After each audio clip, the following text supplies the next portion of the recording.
Hey, hope you're doing well out there. So somebody actually asked the other day just about tight hip flexors and conditioning their core. So what I wanted to share with you is some ideas that I found work really useful over the years, and just in terms of stretching, but also activating the right muscles to cue things. So the reason I got the Swiss ball out today is we're going to start with that. And what I want you to think about is conditioning your hip flexors, but also your small spinal muscles as well in your core. So one of the ones that I like is do the dead bug, but do it where you actually have to position the ball and hold on to it.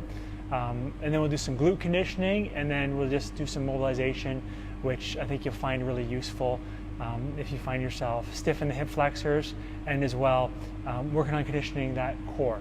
So what you do is grab this ball, and you can start, of course you can start with the basic dead bug when you're like this, right? All fours up in the air, right? And then you drop the opposites. So you do one of these, come back up, you can do this one. And the whole time you're maintaining that neutral spine. But I wanted to add another layer to things. So what you're gonna do is actually bring the ball up just like this, and now you have to actually actively control your midsection a little more while keeping your knees pointed in the air and your hands up. And you can't let the ball drop, right? So what you're gonna do is just like this, drop down, pause, and back up. And now you can do all one side, or you can do alternating. And what you're doing is working on your trunk muscles, coordinating muscles with your limbs. And believe it or not, you're also working on the conditioning of your hip flexors. So you're working on your hip flexors as well as your trunk muscles and tying it all together so you can help your workouts and help you move that much better, whether you're trying to keep up with your kids, your grandkids, and just stay as youthful as possible. So the next part, we've talked about it many times, but we'll revisit it because I feel it's really important for this particular question that got asked. And the bird dog, in terms of activating your lats, so these muscles through here that come all the way across and down to your lumbar spine, and then all the small spinal muscles. So what you actually do is you're on all fours, and you're also thinking about resisting the urge to shift side to side, which is really important because I want you to keep your shoulders parallel with the ground. So when you're here, you're actually doing one of these.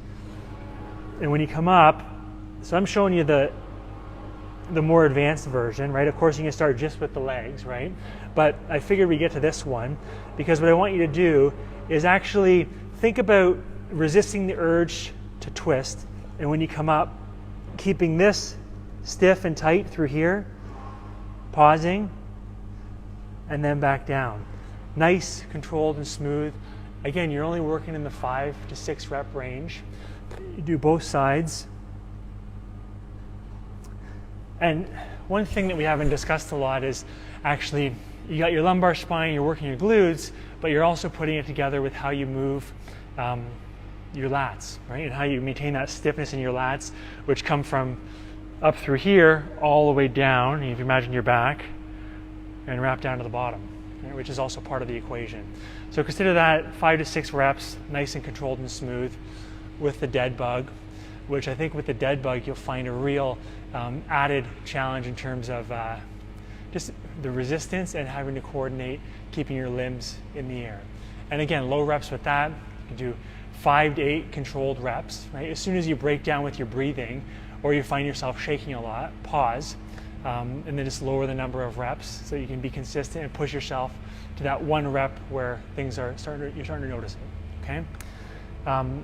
When you come to the next one, this in terms of opening up your hip flexors, and the reason I talk about the strength training first, because I feel a lot of us could benefit from just the strength movements and actually learning how to coordinate all the movements together, because we can stretch, but you also have to move a joint through its full range of motion, preferably every single day, against resistance too, to maintain its health. So strength training, awesome. And then if you're going to do some mobilization, I'll shift you over here just so you can get a feel for what I mean. And you can actually do this in the chair at work, or you can do it just like this. But what you do is, this is I like the gym version just because you're fully in the bottom of a lunge position. And the more mobile you get, the more you're going to bring that heel to your buttocks. And if you find it too aggressive, bring your heel or bring your foot down towards the ground more. But with this one, you're probably going to hang out here for 1 to 3 minutes, just breathing. And then you can actually set yourself with a little circuit for conditioning your midsection, your hip flexors, and learning how to move your limbs better with your trunk, which I feel we could all be proactive about, to live full out and keep up with everything and be a little more proactive, so you're less likely to break down and less likely to get injured in the future. So I'll do both sides, and then I come back to the Swiss ball with the dead bug, and then again revisit the bird dog. So give those a try, and like anything, consistency is a big key part of it in terms of you seeing the benefit.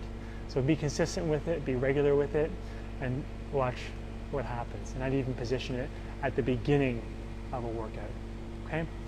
Otherwise, I hope you're doing well out there, and if you enjoyed it, as I've mentioned before, I can't do it alone, and my mission is big in terms of helping share the message of nervous system, spinal health, and being proactive and realizing you have to function better for more health. So I really appreciate your help. If you thought it was beneficial, please take a moment to share it with someone so that they could get the benefit too. I'd really appreciate it. Anyways, I'll talk to you soon. Bye for now.